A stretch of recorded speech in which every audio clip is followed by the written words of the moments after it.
Let's now talk about a term which has a deep connection to the 1971 India-Pakistan war. That year, Pakistani submarine sank INS Kukri. It was the first time an Indian Navy warship was sunk in wartime after independence. The operation became one of the Pakistan Navy's most celebrated moments, but it did not change the course of the war. Pakistan, remember, suffered a crushing defeat. Indian forces dominated on land, in the air, and at sea. The war ended with the liberation of Bangladesh, and Pakistan's presence in the Bay of Bengal was effectively wiped out. Now, 55 years later, that name is back in the headlines. Pakistan's first Chinese-built Hangor-class submarine arrived in Karachi. The submarine, in fact, was commissioned in China in April. But it is not just the submarine that is drawing attention. It is what a senior Pakistan Navy officer has said about it. Commodore Farooq, who led the flotilla escorting the submarine home, has spoken of a much bigger role. Farooq says, this new class will give Pakistan the ability to maintain a presence in the Bay of Bengal. That is a region where Pakistan has had very little naval footprint since 1971. He made these remarks during a stop in Sri Lanka. In fact, he was speaking at an event on board the Pakistani frigate at the Colombo port. According to the Colombo-based publication, The Morning, Farooq described it as a game changer. He also said that Pakistan plans to induct 8 submarines of this class.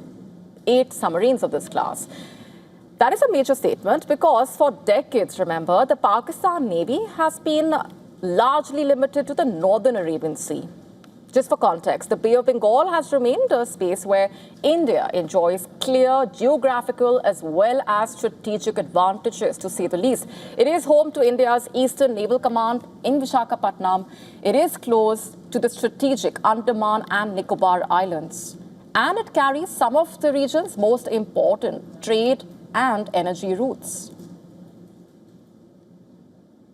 The Bay of Bengal is also gaining greater importance in the wider Indo-Pacific competition. Its coastal states, including India, Bangladesh, Myanmar, Thailand, Malaysia, Indonesia, Sri Lanka.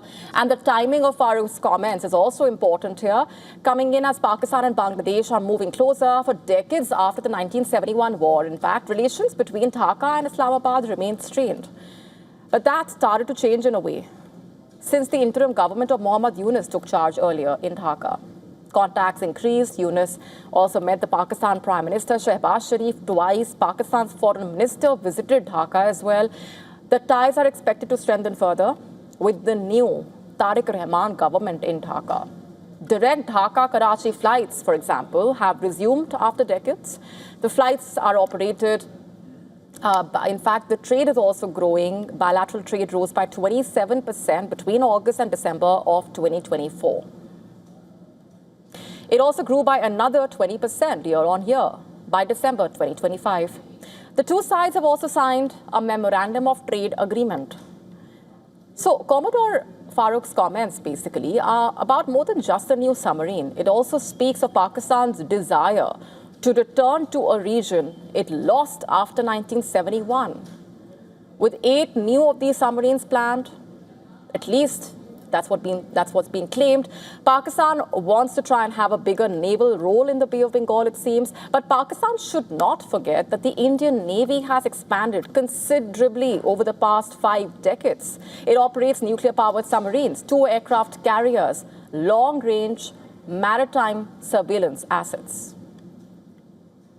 India also maintaining a strong presence in both the Arabian Sea and the Bay of Bengal. To stay up to speed with the latest news, download the WION app and subscribe to our YouTube channel.